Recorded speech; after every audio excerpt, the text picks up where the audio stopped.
What's up, everyone? John here with Motivation Theory Running. Happy New Year. It is January 1st, 2022, and I just put my name in the hat. Submitted my name and potential payment for my first 100-mile ultramarathon.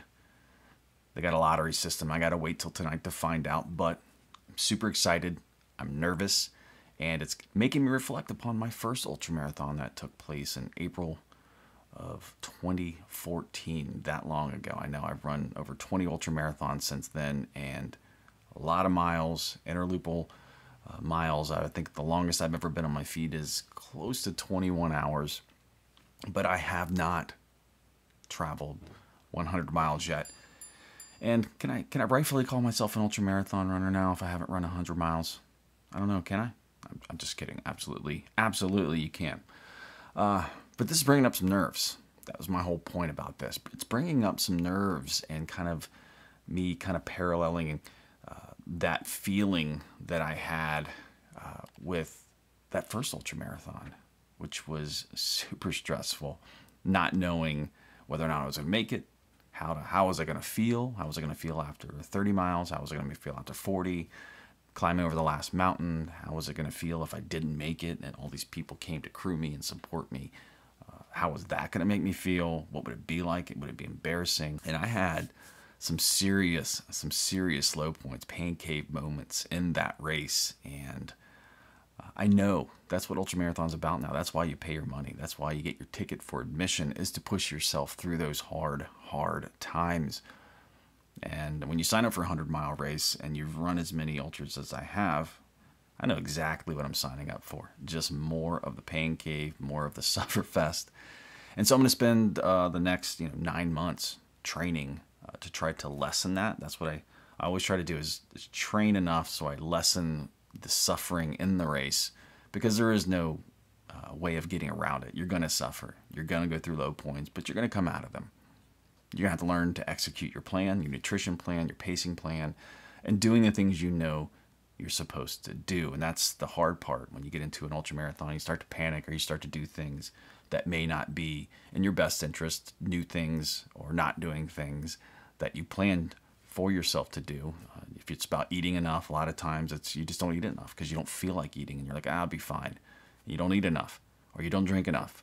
Those are the things you have to do. Those are the make or break points in ultras, is making sure you execute your plan or adjust accordingly as best you can when things go south.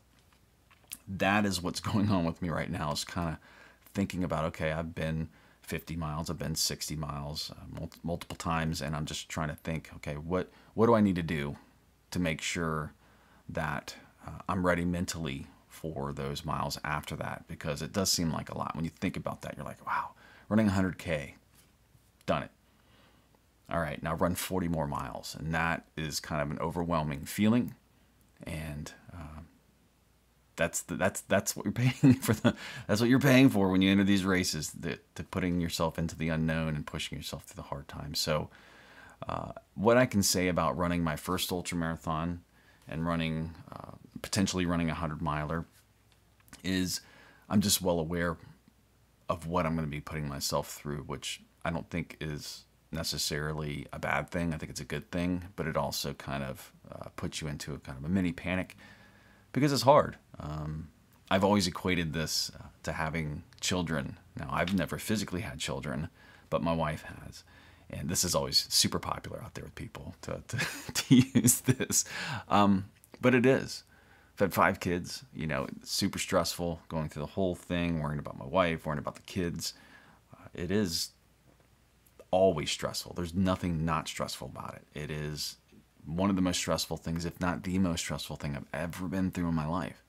And you have a kid, and you love the kid, and it's just like a moment of euphoria when you have the child in your arms and everybody's okay. And then you're like, I'm not doing that again. Well, then you do it again, and again, and again. And ultras are like that. You know what you're getting yourself into after the first time. When you have your first kid, it changes you forever. You're never the same person after you have your first kid. It's just that you learn to love something more than yourself. It's a whole thing. It's the same with an ultra. You're never the same after your first ultra. You can't unring that bell. And that's one of the benefits of gaining experience in ultras. But that's also kind of a mental thing in there in your brain that kind of lingers to know, okay, I know exactly what I'm getting myself into, and I have to do things the right way, or I'm going to suffer more. And going to the 100-mile realm for me has been a barrier for a long time. That's what got me into running ultras, was that 100-mile distance, and I've never felt ready. I've never felt the want. I felt the want. I've never felt the urge to sign up for the race, just because I've always had that kind of imposter syndrome of like, yeah, I can't do that. There's no way that I can do that. I'm not cut from the same cloth as people that are doing those things, but I think I've done enough now to know that I have the potential to finish. You got to respect the distance, no matter what the distance is. 50 miles, 30 miles, you have to respect the distance and not get cocky. And I know that I can do that. I know I can do it. I know I can push through it. It's just doing it. That's the executing. The whole thing is executing the plan. So if you're out there right now planning your first ultra or your second ultra or your 50th ultra, I'm with you. It doesn't ever change. The nervousness never goes away. But you got this. I know you got it. I'd love to hear what everyone's like A race is this year. What's your A race? What are you nervous about? What's that one race you want to do this year that just kind of gives you the butterflies and nervousness that we all, I think, fall in love with, that we get addicted to when doing ultras? That's my thoughts for the day. Wish me luck. Hopefully I get in this 100-miler and I can start to do my plan and get things moving forward. But that's kind of what I am. Bundle of nerves planning for my first 100-miler this year. Let's see if I can get in there, get in that race and move on. If I don't know what I'm going to do. I got to kind of come up with a contingency plan. So have a good day. Happy New Year. Be safe. Get out there and get moving. First day of the year, get out there, get moving. Get a run in. Start off 100% completion. All right? Go ahead and click right here. Happy New Year. I'll see you next video. Take care.